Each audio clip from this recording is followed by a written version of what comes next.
Hello, Crystal Honeycutt here with True Nature Consulting.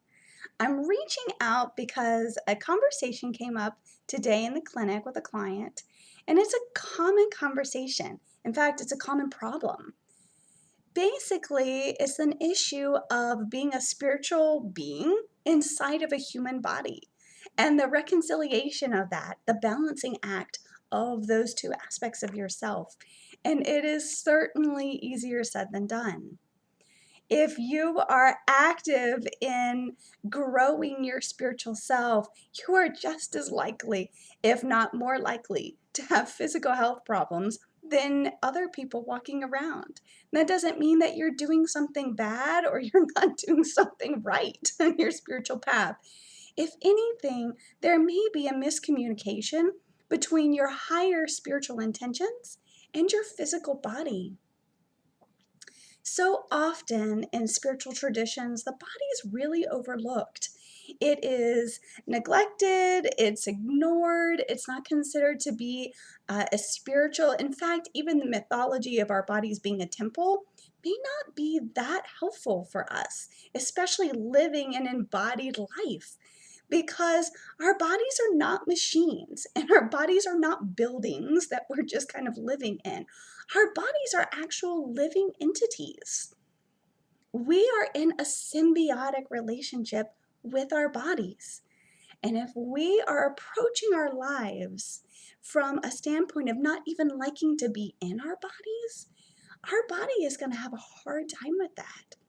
Our bodies hear all of our negative talk. It feels our negative intentions. It feels when it is ignored or it's being punished, or if you just don't like being in your body. If you're floating around outside of your body, which happens actually quite often, it's really, really hard to be in a healthy relationship with your body. One of the easiest ways to help reconcile this is first and foremost to see your body as your ally, as your friend. Your body has its own agenda, it has its own rules, it has its own needs, but at the same time, it is dependent on you. And quite frankly, you are dependent on it. Being aware of the negative self chatter, your actions towards your body, the situations that your body is in. A lot of times we talk about what is stress in my office. We talk about external stress and we talk about internal stress, and all of that adds up to your stress load. Okay? This is super important, especially if you're living with chronic illness. Sitting in traffic, super stressful for your body, super stressful. Not liking your body and feeling fat or feeling guilty or punishing yourself or any number of different things, that's not healthy for your body either. That's internal stress. And your body doesn't know what to do with that. It stays in a perpetual sense of being afraid. I mean, really, the biology of the body it comes down to I'm alive and I'm happy to be alive, or I might be dying and that scares me.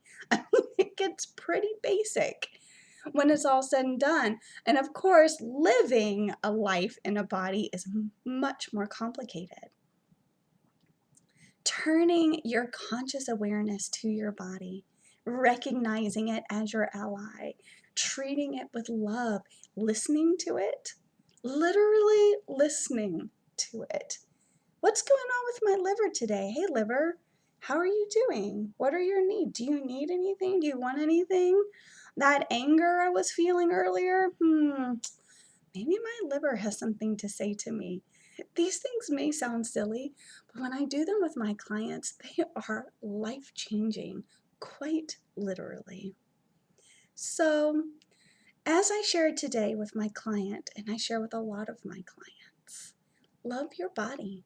Get in the practice of literally trying to conceptualize your body as its own living entity, and you are coming into relationship with your body. I hope this is helpful. I hope you receive some new insights. If you have an aha moment, leave me a message below so that I can keep track of what's going on in your experience. If you have any questions or concerns, reach out to me. My website is www.balancedliving, the number 4 and the letter U.com. Be well.